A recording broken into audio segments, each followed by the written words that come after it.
So I went on a treasure hunt at one of the local construction sites and they had a whole bunch of flat rocks. So my plan today is I'm going to mark places in the ground to countersink them. I'm going to sink these into the ground, starting with the smallest and moving to the largest. Let's see how it turns out. So what you want to do, or what I find easiest, is like this. Trace your stone. Keep going around it. After you're done going all the way around your stone, what you're going to do, lift your stone and go a little bit deeper. And then you're going to slowly dig out how much you need. And then of course you'll probably have to throw some back in to help level out the stone if yours aren't completely flat like mine.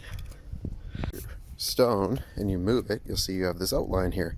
So again, like I said, just go around it, break the grass roots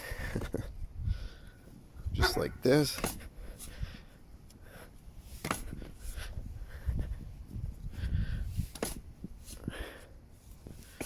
Perfect.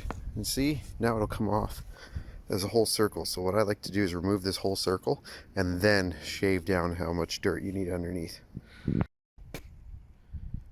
Once you get it about there, all you're going to do is tuck dirt in around the edges. That's what I did. So first I did it the best I could, put it down, and I tucked it around the edges a little higher than I should have. Then I've wet it with a hose, and what the hose will do is it'll push the dirt in.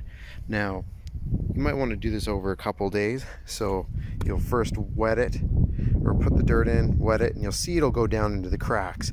Like, perfect example, I did a couple other stones already, and as you can see, that one's already had the seep in, and even that one.